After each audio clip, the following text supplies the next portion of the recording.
Vamos agora falar do queridinho do Igor, porque o Igor é o maior amante de Otome Game que existe nesse universo.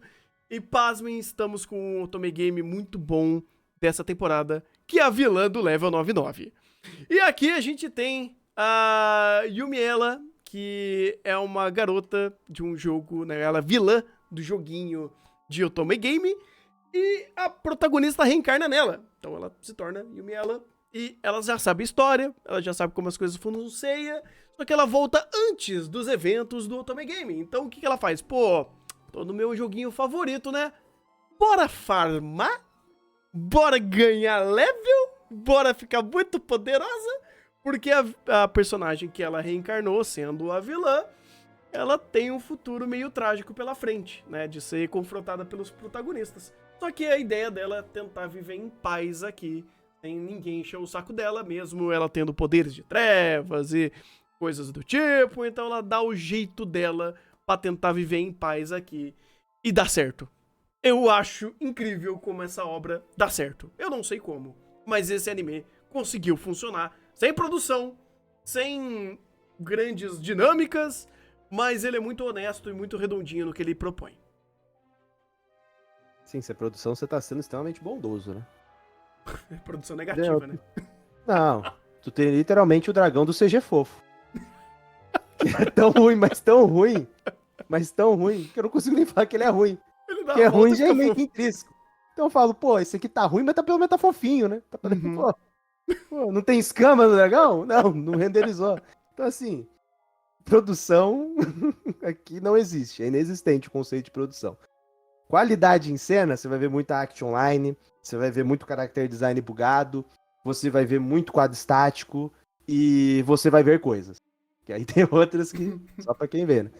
Mas assim, isso já é o esperado. Ninguém assiste Otome Game esperando boa produção. Ninguém. Se alguém espera isso, já está errado pelo conceito. Otome Games não tem boa produção. E essa norma ainda não foi counterada, ainda ela segue vigente. Então, com base nisso, a gente só tem personagens, que aí vai pro roteiro, dublagem e seja o que Deus quiser. Então, assim, em questão de personagens, a gente de fato tem dois personagens bons, que é a protagonista e o Patrick. Acabou. O resto estão lá. Existem NPCs. NPCs na narrativa. Então, com esses dois personagens, eles conseguem ter boas dinâmicas, eles conseguem ter boas conversas e conseguem ter boas piadas. Que eu acho que é o mais importante para te sustentar ali naquele mar de estagnação visual, tanto de dinâmica dos outros personagens com eles. Dentro dessa ideia de diálogos, a gente tem um bom contexto sob perspectiva de racismo dentro daquele mundo, mas aí não é por cor de pele, é por cor de cabelo, que é interessante como ele veicula isso e que não vira um memiqueísmo, mas está sempre ali e ele sempre criticando esse ponto e ele volta isso no último episódio, que também é interessante, para perspectiva, como que lida com aquela situação e como ele coloca isso em primeiro plano. Só que geralmente ele coloca isso em primeiro plano ou para criar conflito bobo, que aí no final vira piada, ou para mostrar como ela é overpower. E dentro disso, as resoluções são interessantes porque ela literalmente não chega e não mata todo mundo. Mas ela tem que achar outras soluções para aquelas situações. E situações que ela mesma cria problema por conta do estereótipo de personagem dela. Então, o que é interessante aqui é de fato como ela lida e como gera os próprios problemas. Ela é literalmente um ponto de causa e ela gera os próprios problemas e gera conflito em torno dos outros personagens e ela é julgada por conta disso.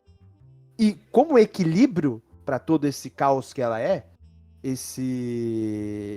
dessa situação é o Patrick, que ele é de fato um personagem que ele é interessante, que ele tem uma boa dinâmica com ela e que ele forma um casal com ela e de fato gera uma boa interação. Porque assim, dos outros personagens, pelo amor de Deus, extremamente fracos, estereótipos, NPCs, o que concatena, porque literalmente já tá dentro do jogo, né? Então personagens secundários são NPC, tá dentro do estereótipo, tá dentro da perspectiva. Mas isso, para 12 episódios, o normal é a gente por conta de repetições dinâmicas, como a gente vê em outros Otome Games, a gente parar no meio. Então aqui, de fato, ele tem bons momentos, bons diálogos e principalmente boas piadas e boas sacadas. Porque se não fosse a direção para ter bom time cômico, porque se você não tem produção, você precisa ter time cômico para as piadas. E aqui, pelo menos, ele tem isso. Ele tem bons times cômicos, principalmente com a piada do dragão e a Yumi, ela ser extremamente tansa e leitura, né? Como o Jakukara me ensinou, o clima, ela não tem leitura do clima, né? Do ambiente.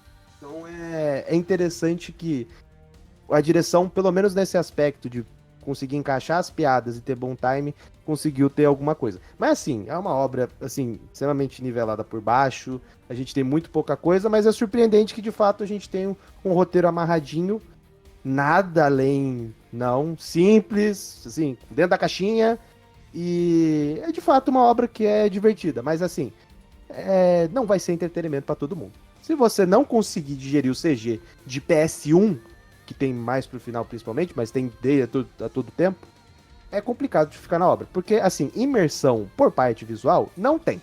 Simplesmente não tem. A não ser que a imersão seja, você está se imaginando dentro de um jogo de PS1. Aí, de fato, tem.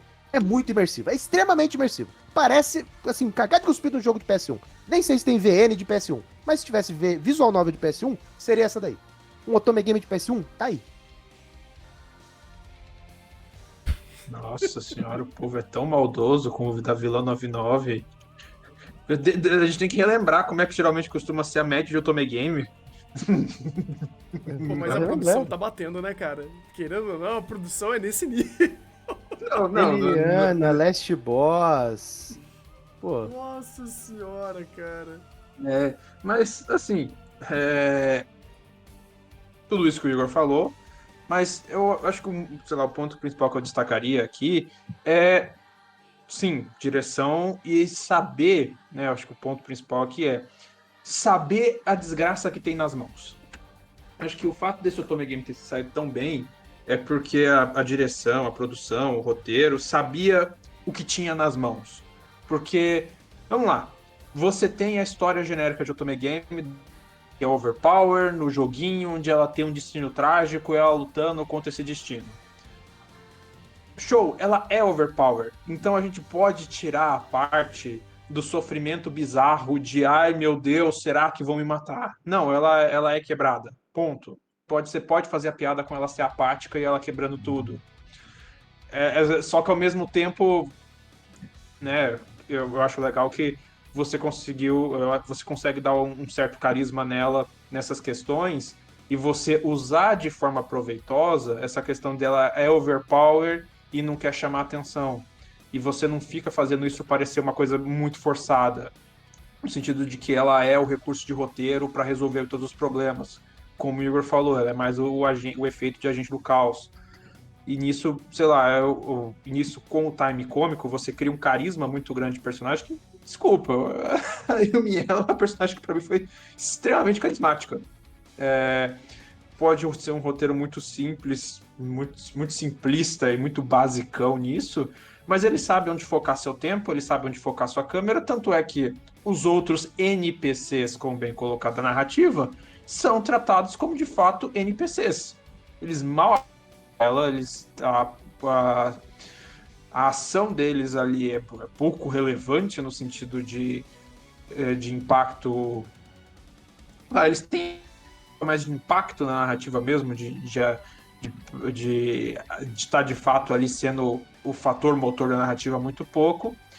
E nisso foca onde importa, cria carisma, cria uma produção com o tempo certo e você tem um Otome Game que foi feito com orçamento de meia coxinha, mas que é extremamente carismático e para quem gosta desse tipo de obra, para quem já tem uma quedinha por esse tipo de narrativa, vale super a pena. Sim. Ele consegue existir porque ele dá o tom certo pro que importa aqui. É dinâmica de personagem. É muito sobre ela ser tansa e colocar os problemas aqui não ligados ao power play, ou criar conflitos por conta do power play dela, porque ela é muito poderosa. Tem muita obra que erra desgraçadamente em cima disso, Porque sempre coloca o abacaxi na mesa eu resolvo tudo com poder. Ah, mas o meu poder é incrível. Ah, meu poder. Aqui não, ele subverte essa ideia, não tão iconicamente tão bem feito como um Mob da vida, um One Punch Man da vida, mas ele é muito consciente que o poder aqui, ele é um conflito, e ele vai gerar essas situações onde eu vou resolver isso através de dinâmica de personagem, eu vou criar outros subterfúgios pra resolver o fato de eu ser super poderosa. O começo da obra é sobre isso. Ah, não tem como esconder, tem a bolinha de vidro aqui que vai falar o poder de todo mundo, e olha como ela tem o level 99, e vamos escalar isso. Ó, rei vai saber, todo mundo vai ter medo dela, tem a questão do racismo por ela ter cabelo preto, e isso denotar o poder de trevas dela. Então tem muitas outras barreiras que o fato dela ser super poderosa é um problema. E é muito boa essa dinâmica que ele cria, que é muito responsiva ao longo da história. Poucos Otome Games, poucas obras têm um tato de lidar isso de uma forma tão boa como ele fez aqui. Eu acho que isso é um fator muito forte para sua narrativa. Se fosse uma obra com mais produção, ele poderia ter sido uma obra de fato muito boa da temporada, e não apenas uma obra gostosinha de assistir pra quem gosta disso daqui. Ele tem alguns valores intrínsecos nele, e se soubesse minerar mais, isso poderia aflorar com muito mais força. Mas no final do dia, ele consegue me sustentar muito mais pelo seu carisma, pela dinâmica entre a protagonista e o Patrick, e alguns outros bons detalhes que ficam ali, mas nada, meu Deus do céu, que obra maravilhosa, por mais que eu vejo bastante potencial nele. No final do dia, eu dou um honesto e singelo 6 pra ele. Cinquinho maravilha, não dá pra dar mais que isso, mas principalmente por uma boa amarra de roteiro que a gente tem no final, que concatena justamente essa mensagem que ele queria passar. E é interessante porque também denota um aspecto de um personagem específico no final. Então, tipo, eu tava em dúvida, eu até pensei em colocar um 4, né? Porque essa produção, pelo amor de Deus, é horripilante de ruim. Mas esse aspecto em específico e mais os outros acertos da obra fizeram subir um pouquinho pra 5. Mas se 5 é a obra que fez o mínimo do mínimo e não saiu de nada lugar nenhum, é o mediano medíocre, eu acho que ele tá um pouco acima, eu vou ocultar ele no 6. O meu 6 é maluco, tá? Eu sei que é alto demais pra esse nível de produção, mas no final do dia eu fiquei vendido. O carisma compra. O carisma compra. O CG do Dragão Fofo te pegou. Não. O Patrick me pegou. Grande Patrick!